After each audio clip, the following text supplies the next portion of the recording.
Buonasera a tutti, benvenuti all'Arsenale. È con grande piacere, un onore davvero che ringrazio per essere qui con noi il maestro Gianni Amelio. Non sono maestro, Non sei maestro? Gianni e basta, Gianni Amelio e basta. Io non posso vantarmi di venire, come dire, dalla tua stessa città, siamo concittadini, per me è un doppio onore averti qui, sinceramente. E grazie perché Amamette è un film che ha aperto l'anno 2020 con dei numeri straordinari, è stato il film italiano più visto finora di quest'anno e sei tornato a calcare le scene con una storia molto forte. Mi farà molto piacere farti dialogare con il nostro pubblico al termine della proiezione. Cosa si può dire di Amamette a chi un pubblico che sta per vedere il film e che poi... Di vederlo senza pregiudizi, nel senso che non è un film che parte da pregiudizi, perché non avevo nessuna intenzione di fare la storia degli anni '80, di quelle che chiamavano Milano da bere, della dissoluzione di un partito. Volevo invece avvicinarmi dal punto di vista umano a un uomo di potere che ha perso il potere, a un re al quale è venuta meno la corona, che ha perso lo scettro. Qual è stata l'ambizione? Qual è l'ambizione? Mi scuso se adesso punto in alto. È stato un po' il Riccardo II di Shakespeare e anche il Riccardo III. Noi ci ricordiamo il mio regno per un cavallo, il grido che lui lancia alla fine quando è sconfitto, quando sta per morire in battaglia, no? Un assassino, non come il mio presidente, lo dico mio perché è il protagonista del mio film, che non ha ucciso nessuno, ha solo commesso degli errori politici abbastanza gravi. Questi errori politici possiamo giudicarli noi, ne possiamo parlare stasera, però non sono l'argomento del mio film. L'argomento del mio film è il suo avvicinarsi alla fine, il suo avvicinarsi alla morte, dopo essere stato probabilmente l'uomo più potente degli anni '80 in Italia, essendo stato anche un uomo politico vero, perché dopo di lui io vedo un po' il deserto, non è che rimpianga lui, però insomma se uno fa il confronto, oggi la politica è un'altra cosa e non è una bella cosa. Quindi io vorrei che voi vedeste il film senza pensare al Craxi vero. Vedetelo un po' come un'allegoria del potere perduto e poi ne parliamo, nel senso che è un film molto libero che io ho fatto volendolo fare, ma io non ho mai votato socialista nella mia vita, non sono mai stato craxiano, ho militato in altri campi che credo fossero più fecondi del campo dove militava lui, ma non per questo io mi sono rifiutato di guardarlo e di studiare le sue reazioni nel momento della caduta, nel momento della fine. Non è un film cupo, per carità, perché dalle parole mie sembra che ne so, cominci con una bara e finisca con un cimitero. Per niente. È un film che dal punto di vista, diciamo, dei sentimenti si avvicina ai sentimenti di qualcuno. Poi c'è un personaggio che io amo molto, che è il personaggio della figlia, e il loro rapporto mi interessava in modo particolare. E poi è un racconto, secondo me, avvincente in molti punti. Grazie di essere così numerosi, Io vorrei, dopo vi faccio una foto, anzi la foto forse l'ha fatta Gelè, me la regala dopo, perché è una sala piena e il regalo più grande che si possa fare a un regista, più di un premio, più di una pergamena, la sala piena. Buona visione. Grazie.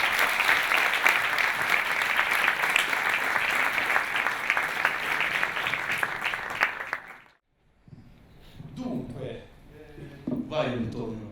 ma guarda, io rompo il ghiaccio riprendendo un po' quella che era la tua introduzione prima, perché come dire, hai raccontato quello che gli spettatori stavano per andare a vedere.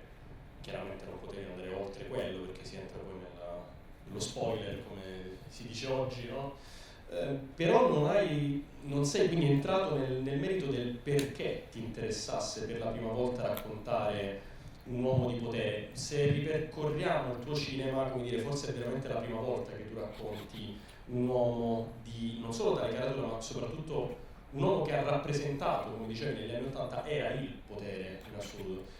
E invece spesso, molto spesso, il tuo cinema è ricco di storie che invece guardano molto più al basso, guardano altro tipo di narrazione e di personaggi. E quindi perché proprio Craxi?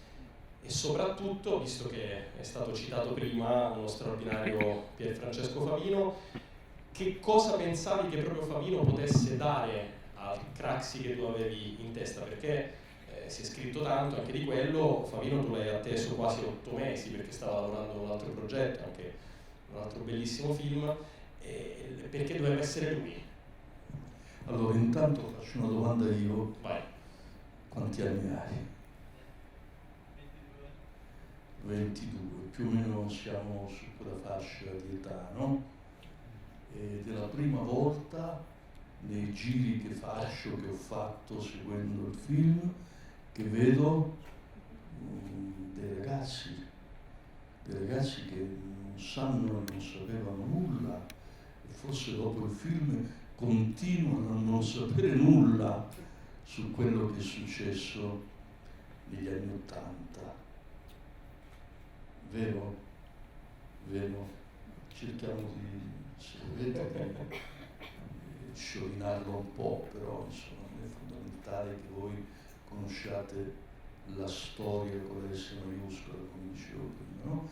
Per rispondere comunque alla domanda di Antonio, devo fare riferimento a un altro film che sicuramente tutta la fascia della prima fila non ha visto, si chiama Il ladro di bambini. Il ladro di bambini io l'ho fatto nel 92 in piene mani pulite, cioè quando era scoppiato il bubbone che poi ha portato alla dissoluzione del partito di Bettino Craxi. E raccontavo 3 disgraziati, 2 bambini abbandonati, una bambina prostituita dalla madre a 11 anni, un carabiniere che doveva accompagnarla con un fratellino più piccolo in un collegio dove poi non l'accettavano, eccetera, eccetera. Cioè, in quel film io vedevo la faccia degli sconfitti, la voce di chi non aveva voce. Ecco, adesso, in un'età come la mia, mi è venuto un po' l'idea di raccontare invece che cosa c'era dall'altra parte di questi bambini. Il ladro dei bambini non era qualcuno che rubava bambini, ma era qualcuno, un carabiniere, che si prendeva cura di 2 bambini che dovevano essere messi in un orfanotrofio e gli faceva passare 2 giorni al mare di vacanza, e questo gli costava caro, perché aveva disobbedito agli ordini, perché aveva trasgredito alla norma, eccetera, eccetera.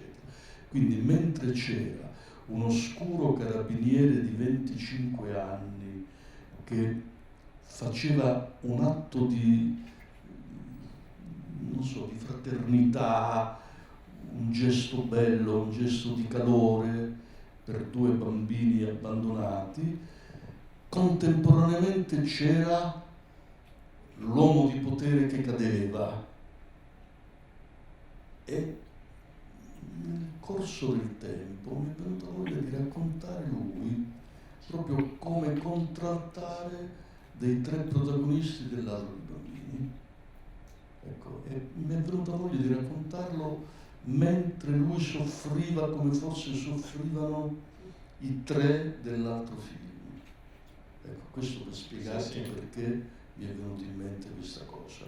Poi va bene, non dilunghiamoci troppo su un argomento talmente visibile, la bravura di Favino toglie il fiato, cioè è inaudita, è incredibile, e quindi non parliamone più.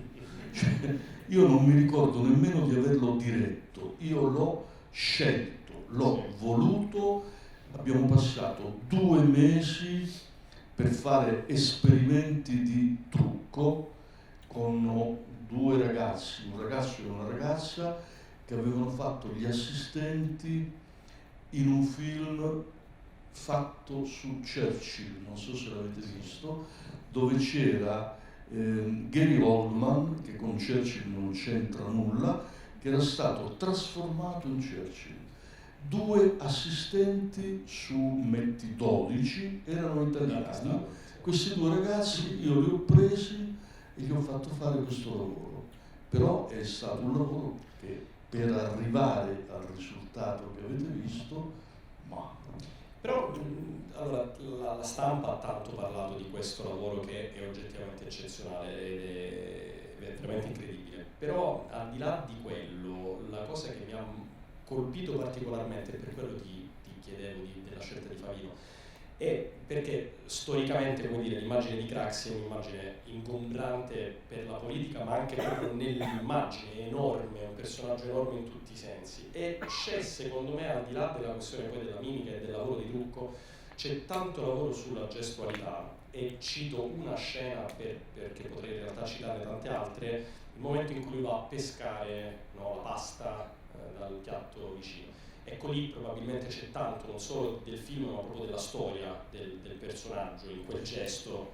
E volevo arrivare proprio perché tu dicevi l'ho diretto, no? Sicuramente uno straordinario attore, ma certe scelte, certi sottotesti, se vuoi, di un personaggio attraverso proprio la gestualità in realtà sono figli anche di una direzione d'attore, secondo me, importante. Ma io l'ho diretto in modo, diciamo, controvento, sì, o contromano, o come dicevamo nella metafora calcistica, sì, no? Sì.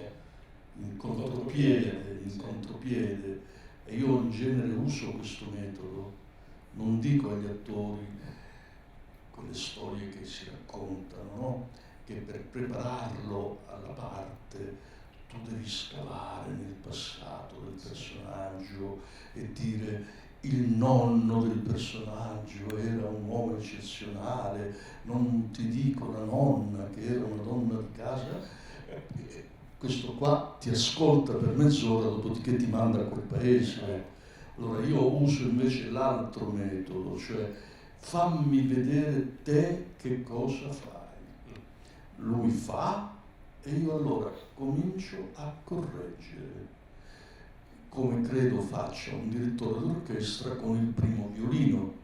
Se tu hai un primo violino, quel tale ha talento per suonare il violino. Quindi io, se scelgo Pierfrancesco Favino, so che attore è, voglio vedere cosa mi propone lui liberamente. Se mi propone cose che sono contrarie a quelle che ho in mente io, allora comincio a modellare e ci arriviamo piano piano insieme, senza traumi, senza niente. Io ti ho raccontato in privato, sì, l'unico trauma della mia vita, e quindi poi per il resto. Sì. No, ti citavo questa scena perché, come dire, è una scena di ingordigia che poi, no, chiaramente ha tutta una serie di letture. Guarda, ti posso dire la lettura quella più diretta? Sì. L'hanno fatta le mie nipoti più piccole, 13 anni. Nonno, quello sei tu. Allora, visto che parliamo di famiglia... No, perché io mangio così purtroppo, sono ingordo Adesso ho perso un po' di chili, 3, non dovrei perdere ancora, e sono perfettamente concordi, sono 2 gemelle di 13 anni, Sì. altro che cracks, quello sei tu. Visto che si parla di famiglie, visto che prima in realtà raccontavi, giustamente inserivi nell'introduzione un elemento che era il rapporto con sua figlia, allora c'è una battuta nel film che restare, mentre lei sta tagliando i capelli, restare senza figli è la cosa più atroce. Nello stesso tempo però lo stesso uomo che dice una frase del genere inveisce sempre, perennemente nei confronti di suo figlio e spesso e volentieri allontana sua figlia, che così amorevole è. Allora, è uno strano cortocircuito, mi interesserebbe interrogarti su questo. Allora, io credo che un uomo come lui fosse un uomo dalle 1000 facce e che in realtà nascondesse i sentimenti perché ne era incapace, essendo la politica l'inizio e la fine di tutto quello che lui voleva.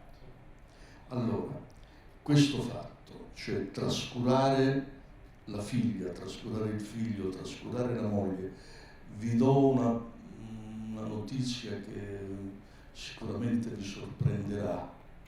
Io studiando, scavando, cercando testimonianze, ho scoperto una cosa incredibile secondo la leggenda craxiana. Lui non sopportava nemmeno le amanti. E si vede, cioè io l'ho raccontato perché la verità è questa. Cioè lui è passato per essere uno che una ne prendeva e una la lasciava. Non è vero, non è vero, assolutamente.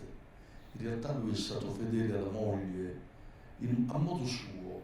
Cioè lui arrivava il sabato e partiva per Milano e stava sabato e domenica con la moglie. Poi quello che succedeva a Roma erano più le avance che lui riceveva da quelle che volevano fare carriera, che non il fatto che lui li andasse a cercare.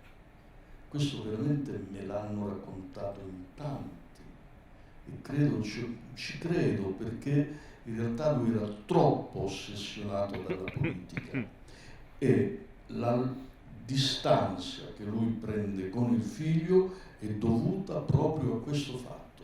Lui, lo può dire anche il figlio che è vivo e vegeto, lui ha sempre ostacolato la cosiddetta carriera politica del figlio perché non lo riteneva all'altezza. Una volta lo chiama cretino, gli dice cretino, ma gliel'ha detto tante volte, questo me l'ha confermato il figlio l'unica volta che ci siamo incontrati. La figlia invece mi ha raccontato che faceva una fatica disumana a farsi rispondere buongiorno se lo salutava la mattina, perché lui guardava da un'altra parte, aveva altri pensieri, altre cose. Allora, io dico che lui in realtà aveva un rimorso spaventoso su come lui aveva trattato e trattava i suoi figli, ma era un rimorso che comunque nascondeva un amore molto forte. La figlia Anita, quando il fratello gli dice ma perché mi tratta così? Perché non mi guarda? Lei gli dice è il suo modo di dirti quanto gli manchi, perché in realtà lui era controverso in questo senso. Quando il figlio comincia a cantare, dopo una strofa lui si alza e se ne va, però poi dice deve fare un altro figlio perché di figli ce ne vogliono molti, perché se te ne muore uno. Ecco, io credo che fosse malato lui di politica, lui è morto di politica, perché se non avesse avuto questa ossessione della politica probabilmente se la sarebbe cavata con più cinismo. Sì. Ha ragione, secondo me, almeno nella mia visione, il democristiano che gli dice dovresti essere un po' più morbido su certe cose, meno ostinato. Qualche volta serve anche chinare la testa per poi rialzarsi meglio. Cioè quello c'ha una filosofia che è la filosofia classica dei Fanfani, dei Moro, di tutti quelli che comunque Andreotti, cioè c'è molto di andreottiano nel personaggio di Renato Carpentieri, perché dico Andreotti, di cui si sono svelati tanti altarini, è quello che si è ricavata meglio di tutti, no? E credo che avesse dei legami con, l'hanno anche forse dimostrato, che avesse avuto dei legami con persone poco per bene, diciamo, e però è andato dritto su questa via sinuosa. No, sto ricordandomi proprio la prima volta in cui lui appare nel congresso come immagine, lo vediamo all'interno di un'immagine piramidale, no? E in quella piramide c'è lui ma c'è la politica e la testa di quella piramide, no? Anche simbolicamente è quella cosa lì, probabilmente i figli vengono in quarto, quinto, no? Livello, dopo, comunque tutti elementi che hanno a che fare con la politica e col suo lavoro. Cioè, sin da subito, anche simbolicamente, se vuoi, tu questo lo schiaffi in faccia allo spettatore, ecco. Io addirittura faccio un'altra cosa, cioè spacco un vetro, sì, e questo vetro poi si capirà che è il vetro che lui stesso ha sì. spaccato, è come se il film fosse raccontato in qualche modo da quel bambino, cioè quel bambino spacca il vetro che poi ti svela la scena e da lì in poi c'è il racconto che guarda caso si chiude con un altro vetro spaccato. Sì. E chi è che ha lanciato quell'ultimo sasso? Lo stesso bambino che ti sta raccontando la sua storia? Un altro che prende l'eredità? Oppure è qualcosa che si spezza perché dentro quella cassetta c'è davvero roba esplosiva? Sì. Sì. Cioè io non lo so, perché poi i film, vi giuro, si capiscono quando ne parliamo qua. Cioè io spesso mentre giro una scena o mentre la scrivo non so esattamente dove vado a parare, sento un'emozione e quella mi guida, io vado avanti, poi mi accorgo che ho sbagliato o poi mi accorgo magari che qualche mistero in realtà fa bene a noi, perché dentro quel mistero noi possiamo leggere le nostre verità, i nostri pareri, tutto quello che abbiamo nel corso degli anni saputo di un personaggio importante e realmente esistito come lui. Quello che, devo dire, mi sconvolge è la prima fila e la seconda fila, non nel senso che vedo che da un certo punto in poi non vedo miei coetanei, per cui la cosa mi addolora moltissimo, perché io ormai quando faccio un film sono il più vecchio della troupe. Per anni mi sono portato dietro un microfonista, non perché fosse bravo, ma perché aveva 2 anni più di me. E poi un poveraccio è venuto a mancare e sono rimasto io e non mi sta bene molto l'età che ho, Allora, sinceramente. E quando poi vedo in prima fila dico non lo so, poi io vivo in mezzo a ragazzi della vostra età perché insegno al Centro Sperimentale di Cinematografia di Roma e quindi ho un rapporto giornaliero proprio con persone giovani che vogliono fare il cinema e mi incuriosisce sempre il loro pensiero, la loro opinione, perché mentre quella dei miei coetanei me la immagino, la vostra no. Ecco, quindi. Questo è un invito a fare la prima domanda. Non la faranno mai, non la faranno mai, non lo perché so, non è detto. No, poi magari la faranno. Magari facciamo una no, piaccia a qualcun Antonio, altro. sai quando la faranno? Sì. Quando Se saremo ne fuori, sì. quando saremo Grande usciti classe, fuori, grande è classe. un classico. Grande Questo, classe. no? Che però È un potreste classico. assolutamente. No, ci sta tranquillamente, ci sta bene, insomma. Non è... Domanda da parte vostra. Sì.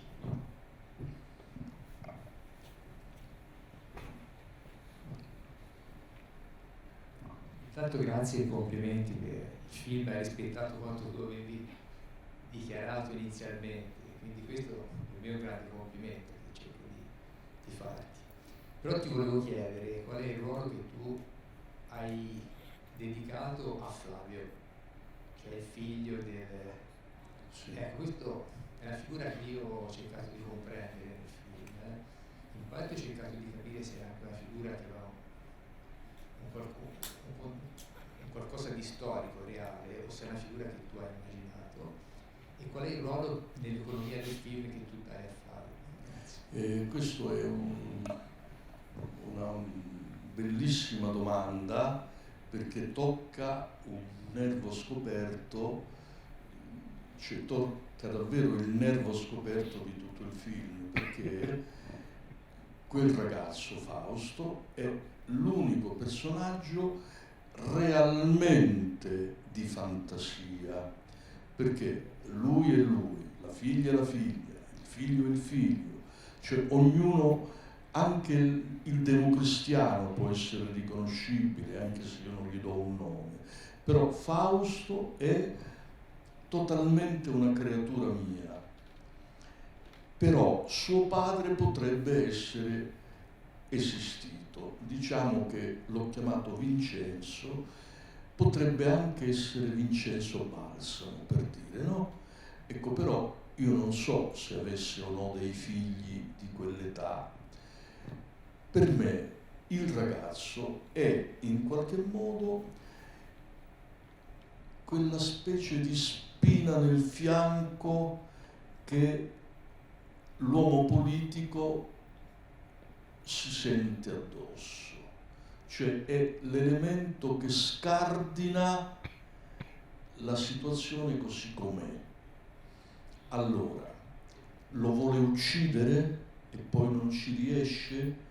Forse potrebbe essere una lettura, oppure invece è uno che entra con questa intenzione, che poi è quella di consegnare la lettera del padre, e poi viene avvolto in quello che è anche il fascino del personaggio Craxi, che in realtà, essendo un leader di partito, di comunicatività doveva averne tanta, e quindi ha portato alle sue idee, a condividere le sue idee delle masse, migliaia, centinaia di migliaia di persone, no? Quindi potrebbe nel piccolo essere qualcuno che poi rinuncia a questa vendetta, tant'è vero che io chiudo il film su una nota abbastanza inquietante, cioè che il ragazzo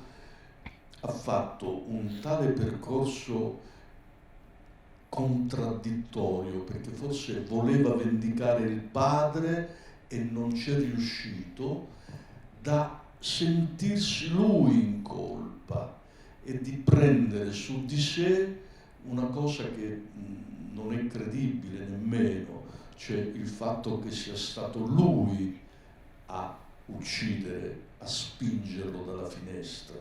Allora, se vogliamo leggere, diciamo, il film senza troppi misteri, io penso che il ragazzo sia andato nella casa, si sia introdotto in quella maniera ambigua e anche un po' criminale di notte, perché era ossessionato dalla morte di suo padre, dal suicidio di suo padre, e quindi si è detto: se mio padre si è ucciso per colpa di quello là, allora quello è il demonio, quello è un uomo che io devo eliminare dalla faccia della terra.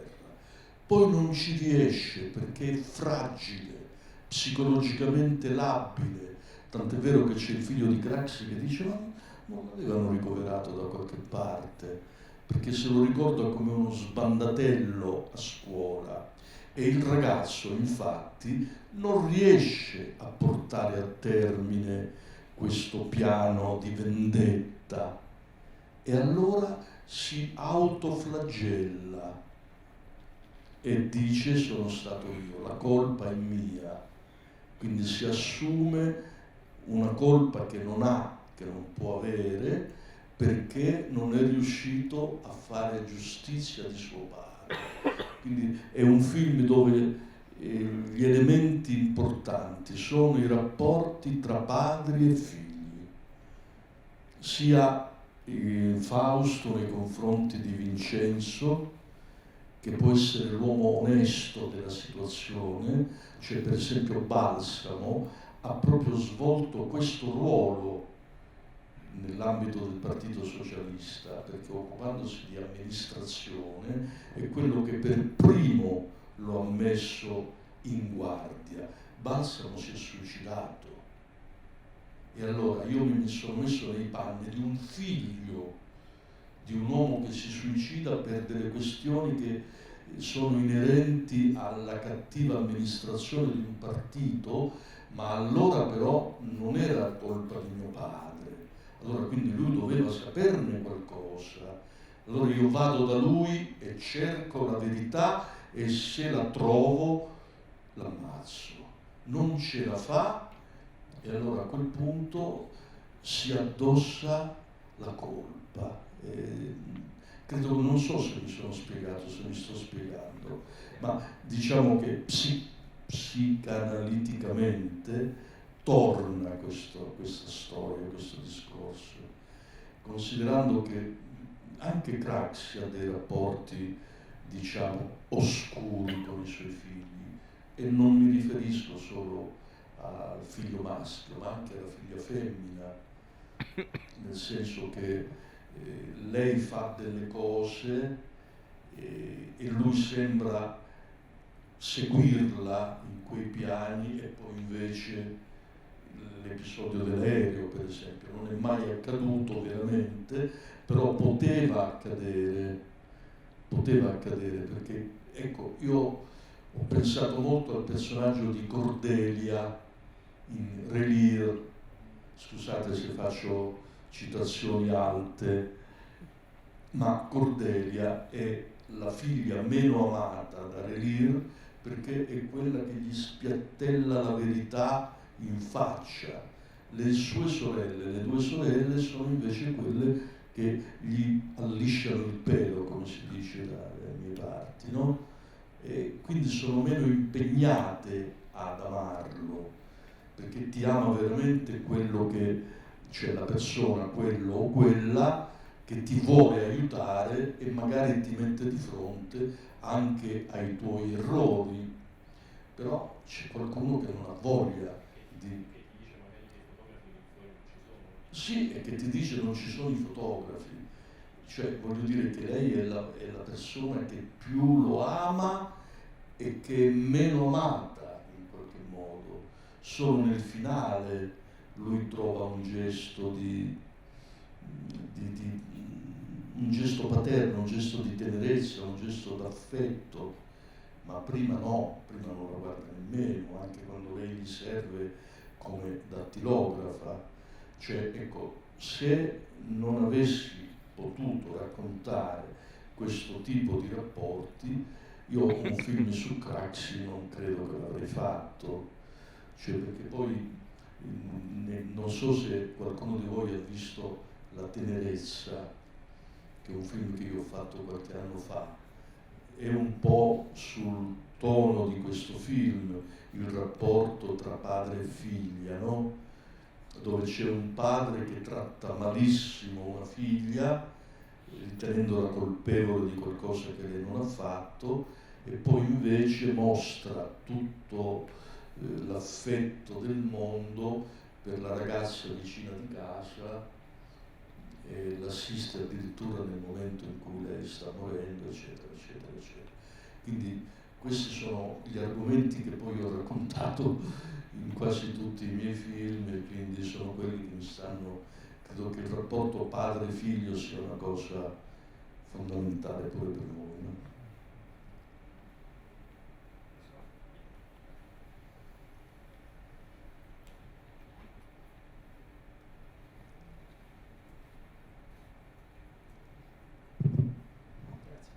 Di nuovo complimenti per il bellissimo film, e volevo chiedere perché ha scelto di non nominare i personaggi. Per esempio Bettino, Bobo non vengono mai nominati, quindi un po' di lasciare la loro identità quasi, cioè ovviamente sono perfettamente determinabili, ma nominalmente in sospeso, no? Questa cosa invece viene nominata Anita, penso che sia un soprannome utilizzato dal padre, quindi per Stefania immagino, no? Per la figlia.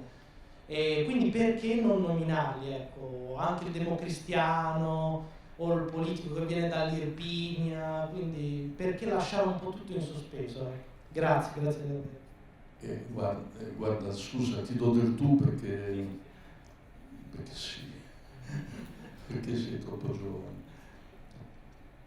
Tu stesso ti puoi rispondere a questa domanda, perché tu, anche se io non l'ho nominato, hai riconosciuto Craxi, no?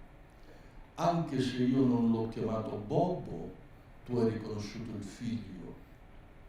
Anche se io non gli ho dato nome e cognome, tu hai riconosciuto che c'è un onorevole o un senatore democristiano.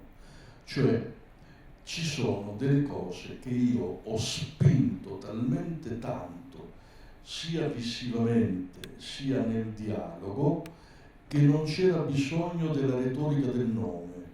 Cioè il nome fa sempre un po' naturalismo. Ciao Bobo! Beh, insomma no. Mi avrebbe fatto ridere sentire solo Bettino, per favore non mangiare tanto. No. Ecco, poi i veri personaggi in realtà io non li nomino perché non voglio che il film sia limitato sulla loro storia, sulla loro esistenza. Come ho detto proprio all'inizio, prima della proiezione, vorrei che ci fosse anche un po' un'interpretazione allegorica del film, dove il caso Craxi possiamo anche un po' scavalcarlo e dire questo è Craxi, però è anche in assoluto un uomo politico che ha sbagliato, che perde il potere e quindi reagisce in questo modo. Allora ecco che l'assenza di nomi fa sì che non sia volutamente il film biografico. Ne hanno fatti tanti, no? Come quello su Andreotti o come quello su Berlusconi, dove si facevano nomi, cognomi, indirizzi. Cioè questa è un'altra cosa. E però proprio per questo non volere circoscrivere la storia a quei personaggi ha fatto sì che io calcassi invece la mano sulla riconoscibilità fisica del protagonista, no? I film che hanno fatto per esempio su Andreotti e su Berlusconi erano sempre fatti da attori che tentavano o facevano bene un gesto, uno camminava con la gobba, però tu vedevi che era un attore. Qui invece io ho voluto un mimetismo totale, cioè ho domandato a Favino di spersonalizzarsi fisicamente, perché così non c'era bisogno di nominarlo, non so come dire. C'è un'altra cosa, un altro elemento visivo che ritorna oggi pomeriggio. Stavo guardando delle interviste dell'epoca, e la villa è quella, cioè i luoghi sono... Come no, è girato esattamente nei luoghi dove sono avvenuti i fatti. E io questa cosa l'ho accettata senza vederla come un limite, ma vederla come un valore aggiunto. Cioè, è chiaro che una malalingua può dire ha girato nella vera casa di Craxi perché ha fatto il film sotto dettatura dei familiari. Potrebbero dirlo, qualcuno l'ha anche detto, ma io ho la coscienza pulita su questo, nel senso che non faccio sconti nel film. Non credo che i familiari volessero barattare la villa con una scena in meno come quella in cui lui, non lo so, si vede che sta facendo o dicendo delle cose contrarie anche proprio al buon senso, no? Ecco, quindi io, sapete perché ho girato là? Perché purtroppo in Tunisia ne ho trovato solo un'altra simile, tant'è vero che non è girato solo nella villa di Craxi, è girato in 2 ville, ma sono le uniche di tutta la Tunisia fatte negli anni 70 con quello stile là. E io volevo raccontare una verità. Craxi non aveva nessuna reggia, nessuna villona, niente, cioè quella è la casa che vedete e basta. Quindi io, l'idea che mi sono fatta è che tutti gli errori che lui ha fatto, li ha fatti forse a causa di un'arroganza smisurata e a causa di un ego troppo gigantesco, ma non era un ladro. Io non credo che lui si sia rubato dei soldi, li ha lasciati allegramente rubare agli altri, cioè ha fatto una gestione del suo partito scandalosa, secondo me, priva di morale, priva di serietà, però l'ha fatto perché era preso da una specie di, come, vi ricordate l'omino Michelin? Qualcuno se lo ricorda, no? Quello che c'ha il petto in fuori, quello così, nel senso che io l'ho sempre vissuto, anche quando lui era vivo e io ero uno che capiva, che votava, che non votava per lui, lo vedevo sempre come qualcuno che aveva quasi un'area di disprezzo per gli altri, che gli veniva, secondo me, più dal carattere che dai pensieri, perché poi era uno interessato davvero alla politica e a fare politica, cosa che per esempio quello che lassù è seguito a lui non ha fatto, perché aveva tutt'altre mire. Non è un caso che io risolvo sul piano del cibo, che per lui è la cosa più importante, il suo rifiuto di Berlusconi politico, perché io, da quello che ho studiato, ho capito che lui aveva una grandissima stima del Berlusconi imprenditore, che lui ha molto aiutato, ma era assolutamente certo che come uomo politico quello era una frana e avrebbe portato l'Italia a cadere in basso. E cosa succede? Che quando lui lo sente parlare in televisione di politica estera, reagisce come reagiscono i bambini quando hanno un problema, buttandosi sui dolci. Infatti va subito ad aprire il frigorifero per acchiappare qualcosa che gli fa male ma gli piace, e però all'ultimo momento riesce a sbattere la porta del frigorifero, quindi a non arrendersi, a non cedere, a non amarlo, questo suo successore che pure lui aveva tanto portato, che le televisioni gliela messa in piedi lui praticamente. Però se volete anche un aneddoto fuori dal film che non c'entra con il film, forse non sapete che Berlusconi non si è mai fatto vivo con lui da quando lui è andato alla Mamet, nemmeno con una telefonata, nemmeno con un biglietto, mai, non ha mai risposto nemmeno alle lettere che gli ha scritto e si è presentato il giorno del funerale, quando la figlia gli ha detto se ne vada perché è troppo tardi. Ecco, questa non è storia, però questo è verità, è verità. E sotto sotto io credo che lui nella mala sorte qualche pensiero su Berlusconi l'avesse fatto, cioè vediamo se forse lui una mano me la dà a uscire da questo, e invece no, invece no. Sì, salve. Una domanda, il taglio che a mio parere è anche un po' documentaristico del film, il ruolo di Fausto che fa una sorta di giornalista che intervista, che permette al protagonista di raccontare la sua storia, è quanto voluto da lei come regista o magari anche nel montaggio un attimino più esasperato?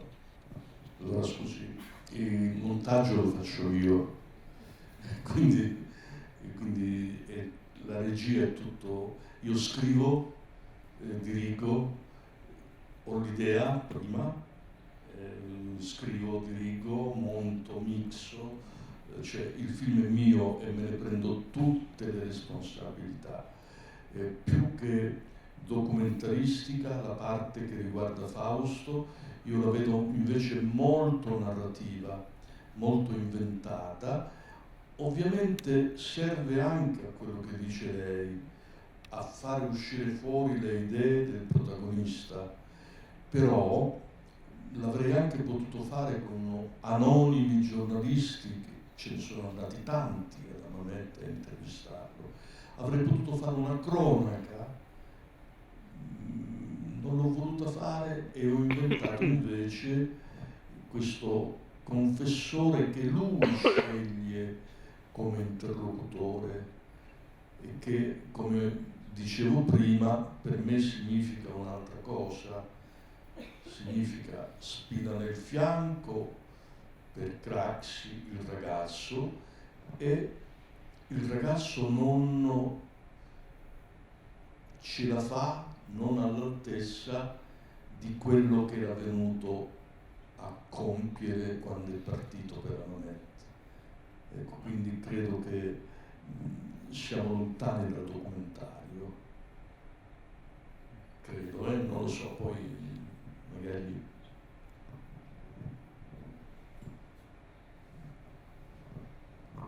Mi sembra che cambia, cioè, come ha affrontato il problema della morte. A un certo punto si è posto il problema, immagino, come regista, come far morire Craxi. No? Mi sembra che ci sia un cambio di registro del film veramente drammatico, direi, con una scena che mi sembra quasi felliniana, quella di Craxi con il padre, il figlio, la macchietta, la televisione, ed è anche abbastanza lungo tutto questo aspetto della cosa, che poi finisce con un'altra scena evidentemente fantasticata, perché l'incontro di Anita con il ragazzo è sempre il ragazzo un personaggio di fantasia, evidentemente anche quello, quel ritorno a Milano della figlia è un episodio assolutamente fantastico. Io diciamo che se lei ha trovato qualcosa di felliniano, io sono contento, perché sarei molto dispiaciuto se lei avesse trovato tracce di un altro cinema italiano che magari a me non piace, come non piace forse nemmeno lei. Cioè, per me Fellini è talmente entrato nell'immaginario di tutti, non solamente del pubblico, ma di chi fa il cinema, che forse inevitabilmente poi ci rifacciamo a lui, no? Io in quel momento sinceramente non pensavo a Fellini, pensavo molto al bagaglino, perché mi ricordo di aver visto, non so se voi avete mai seguito quelle trasmissioni che faceva Leo Gullotta, Pippo Franco. Una volta hanno fatto una parodia di Craxi sulla sedia a rotelle proprio, mentre lui era malato davvero, cioè quella mi è sembrata una cosa davvero troppo scandalosa. Così come dicevo prima, non so se l'ho detto prima, ho trovato scandalosa la scena vera, reale, non quella del film, che è successa davanti all'Hotel Rafael, quando dei militanti del PC sono andati a buttargli le 5 lire, perché allora c'erano le lire, no? La politica non è questa, non si fa così. Forse è da lì che nasce tutto il degrado di oggi, no? Oggi la politica è urlo, strepito, insulto, aiutato anche dall'amplificazione della rete, e quindi è qualcosa che insomma fa paura. Io non mi ci riconosco sinceramente nella politica di oggi, sono alla disperata ricerca di un partito. Se qualcuno ce l'ha un buon partito, cerco un buon partito, non lo trovo, non so voi, ma io non lo trovo. E allora c'era la politica allora, anche se potevamo non essere d'accordo, però si faceva politica. Adesso non credo più.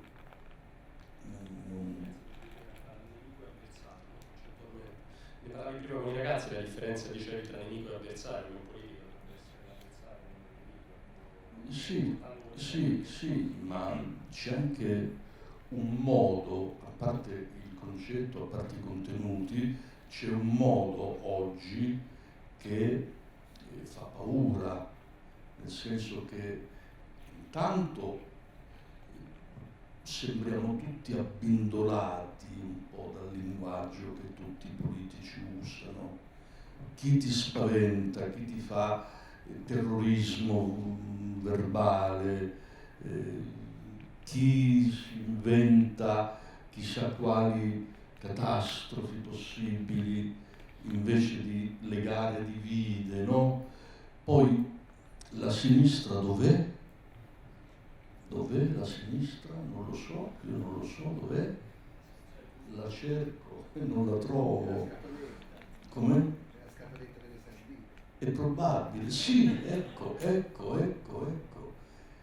io sono andato su un piccolo aneddoto personale, sono ritornato molti anni dopo a Piazza San Giovanni, quando sono venute a Roma le sardine, ma non erano sardine, non erano solo giovani come loro, c'era anche gente della mia età, che magari non si può definire sardina, io non mi posso definire sardino, ecco, però ero felice di stare e di aver in qualche modo ripreso Piazza San Giovanni, che per anni per me è stata un simbolo di civiltà e di dibattito.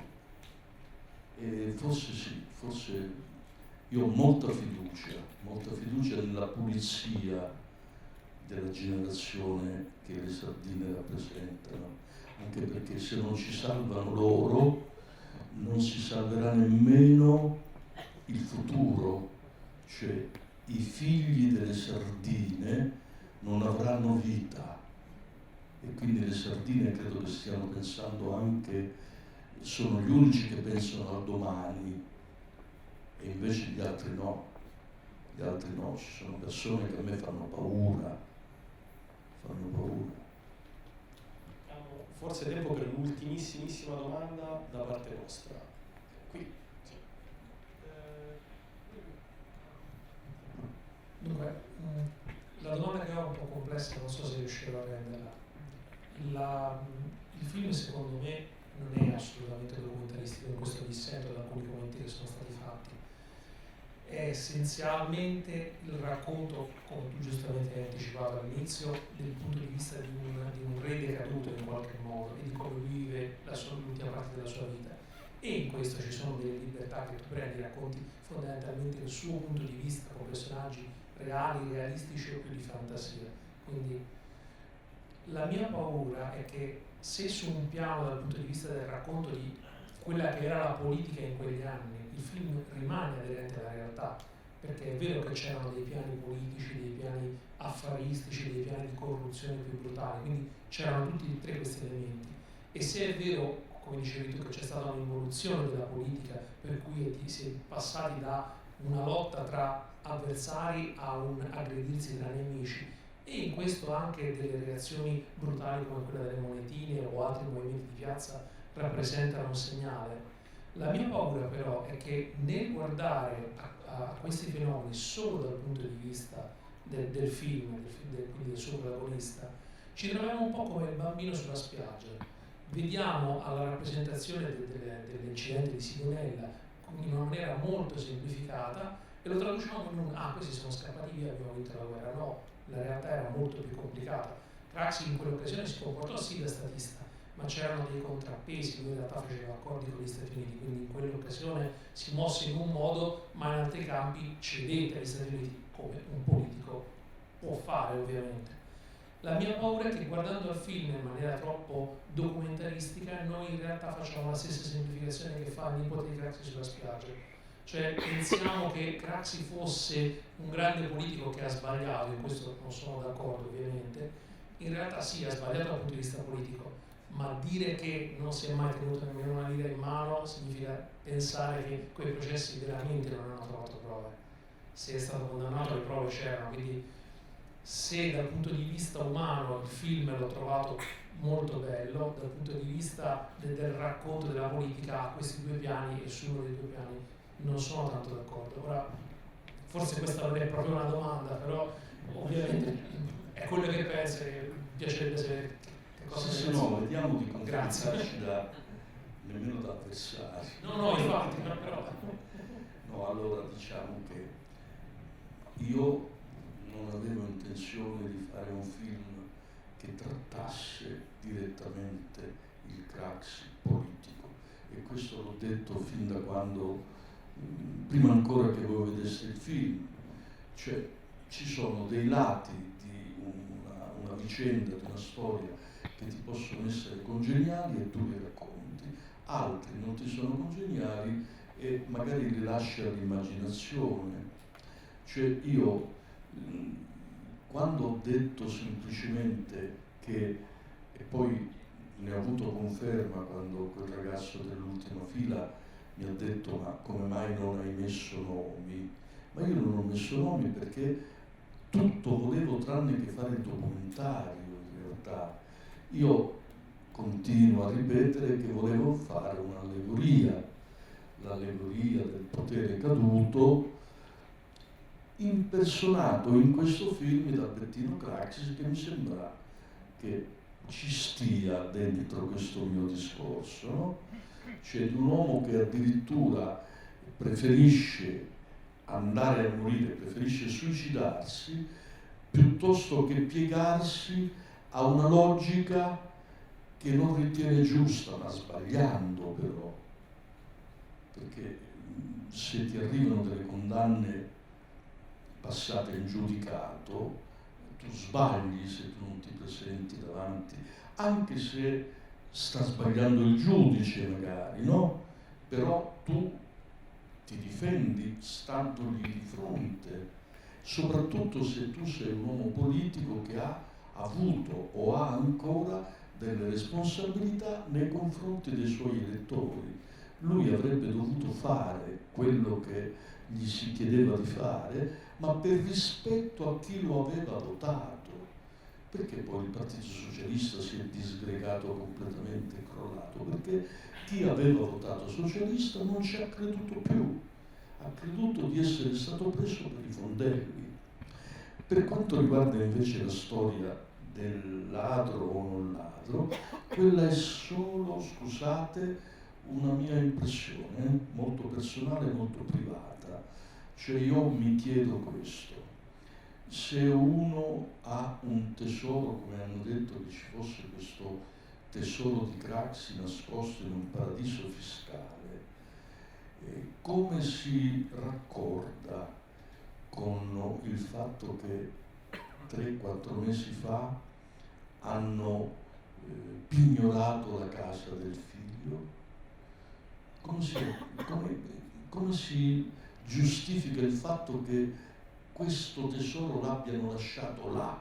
Io me lo sarei ripreso, Io avrei trovato dei mezzi per potermelo riportare a casa. Io credo invece che lui abbia lasciato rubare abbondantemente.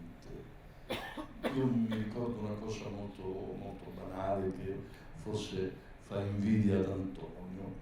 A Roma, non so se ti ricordi, c'era la libreria dello spettacolo, il Leuto, un paradiso per un cinefilo come te o come me. Io, anni 70, io arrivavo, vedevo delle riviste rarissime, bellissime, costose, dicevo alla proprietaria: me le può conservare, che io magari metto da parte dei soldi, anche una settimana di tempo le chiedo. Tornavo la settimana dopo e non le trovavo perché se l'era prese un socialista, se l'era prese un tale che si chiama Cornelio Brandini e che era uno dei bracci destri di De Michelis e che prendeva i soldi dalla prima cassetta che trovava e andava a comprarsi queste riviste che non leggeva nemmeno. Questo è un piccolissimo, proprio una quisquilia, direbbe Totò, però secondo me in proporzioni più grandi il partito si è rovinato per questo.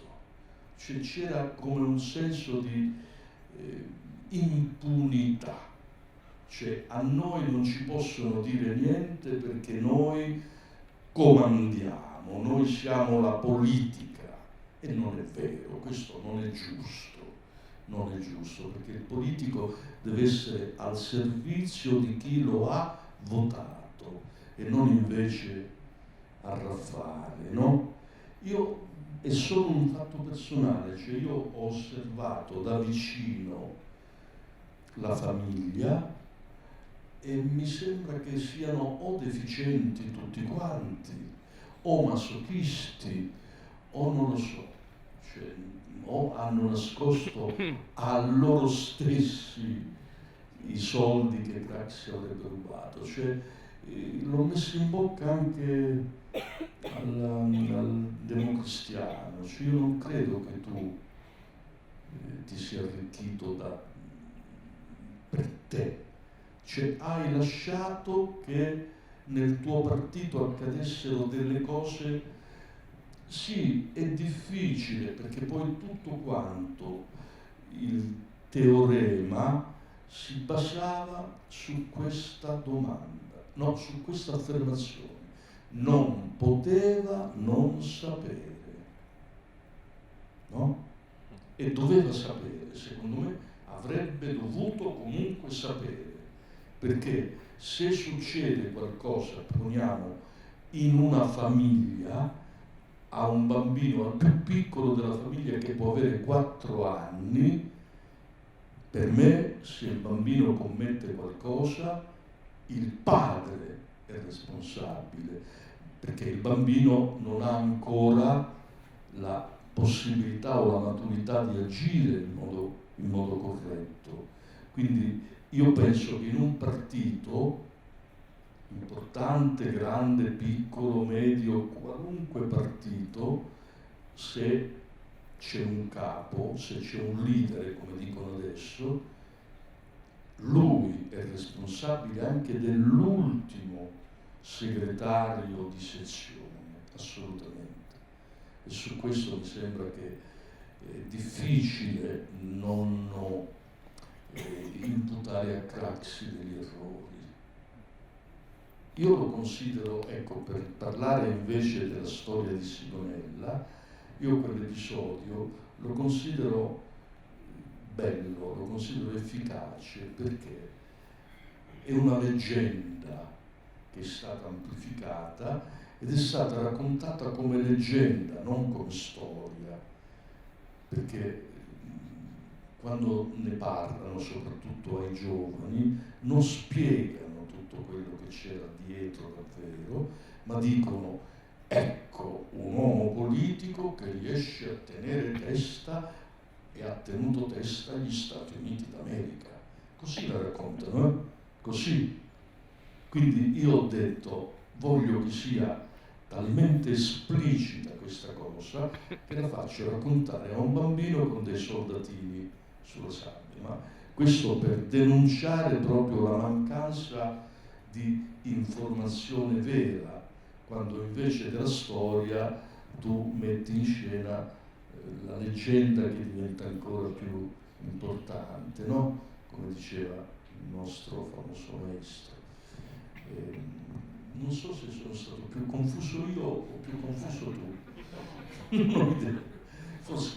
Posso dire le cose che hai detto mi fanno capire meglio il senso della prima scena in cui parlano Bettino e Vincenzo. e Mi fa capire che lui sa perfettamente che i soldi ce li ha, vai, stai tranquillo, va bene. Sì, ma io credo che sia successo proprio così. I soldi ce li devi avere, vai in vacanza con tua moglie. E che ragionamento è dal punto di vista politico? È qualcosa di grave. Sì, ma io credo che sia un'ubriachezza, un'ubriacatura, come si dice, derivata dal potere, no? Cioè io, per dire, un comportamento così in un uomo come Berlinguer non l'ho visto, per dire, no? Ecco, giusto per non fare nomi, cioè tutto si può dire di Berlinguer, forse è noiosissimo fare un film su Berlinguer, non lo so, non ho idea, io non ho, insomma, dovrei trovargli dei figli, cioè aveva dei figli Berlinguer, Bianca Berlinguer, quindi adesso facciamo un film sui legami tra Bianca Berlinguer e suo padre. Ecco, questa è una chiave.